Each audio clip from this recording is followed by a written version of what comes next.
What happens when life throws us a conflict or life doesn't give us what we work for and what we want? What happens when we're working for something and we sacrifice, stay dedicated, stay committed, and it gets time for it to happen and manifest, and God says no? What happened when you're married and you've been working on this marriage? You come into the house one day, you've been working on it, and your wife says, honey, I know we've been trying to work through this, but I don't love you no more. I want a divorce. What happens when you can interpret scripture, you can break it down, cut it, slice it, but you just can't seem to communicate with your 15-year-old son?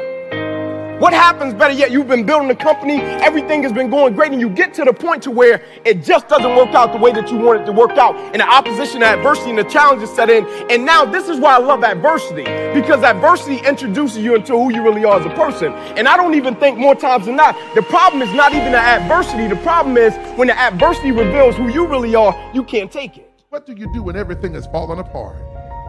If you knew it was falling apart, guess what you would not have done? You would have never got on the boat. You would have never moved into the house. You would have never married the man or the woman that you married. If you had known all these things were going to take place in your relationship and in your life, you would have never done those things at all. Matter of fact, if you knew that you were going to have to go through what you were going through just to maintain your salvation, guess what? You wouldn't have done it at all. Challenge of growth, mentally, emotionally, and spiritually, comes when you get knocked down.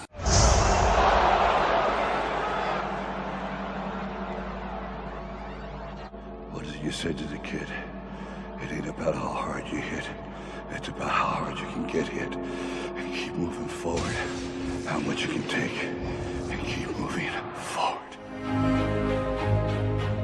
How you handle it, that's where the growth takes place. What has brought you to this point? What did you learn from it? Are you learning anything, or are you doing it over and over and over again? Are you going through it, or are you growing through it? Are you bigger and better because of it? Because it's not going to leave you until you grow through it. Pain is temporary. It may last for a minute, or an hour, or a day, or even a year. But eventually, it will subside, and something else will take its place. What are you going to do with what you have? I'm not talking about how much you have. Some of you are business majors, some of you are theologians, nurses, sociologists. Some of you have money, some of you have patience, some of you have kindness, some of you have love, some of you have the gift of long suffering. Whatever it is, whatever your gift is, what are you going to do with what you have? I need you to find out who you are. What's your dream? What's driving you? What makes you tell hell to get back? What will carry you through a prison? What will carry you through a storm? What will cause you to get up when everything says slam yourself down? After all you've been through, after every attack, and you're still here, how dare you live like the way you're living?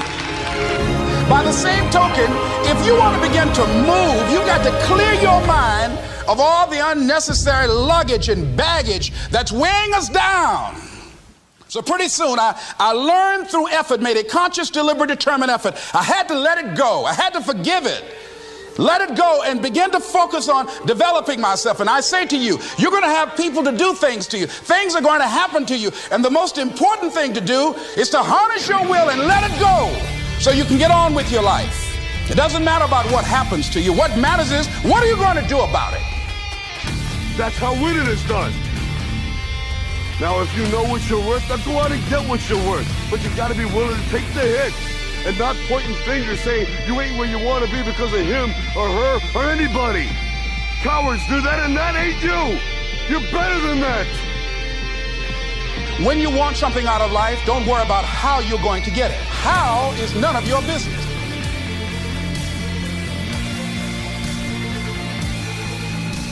If you can believe it, if you can see it, it is possible.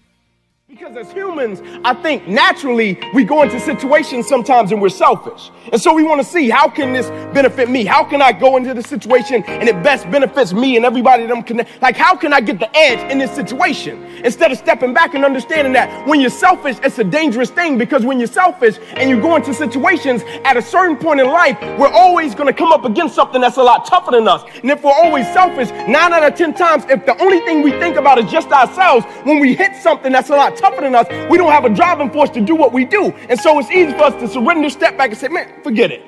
I'll throw it away. It's just like, I'm married, right? And so I'm young, I'm 6 years in. And so I went to an old couple one time and they were married some crazy years, 60 years, something like that. And I said, right, crazy, insane. But I'm saying, how did you make it last that long? And they said, the reason we made it last this long is because we come from an era when something is broken, we don't throw it away, we fix it. And so as people, the way I approach situations, how can when something is broken, I don't throw it away and I don't let the circumstance or the situation define my life, but I try to figure out how can I fix it, and fixing it may not be my arm working, but fixing it may be me using it every day to be a blessing in somebody else's life.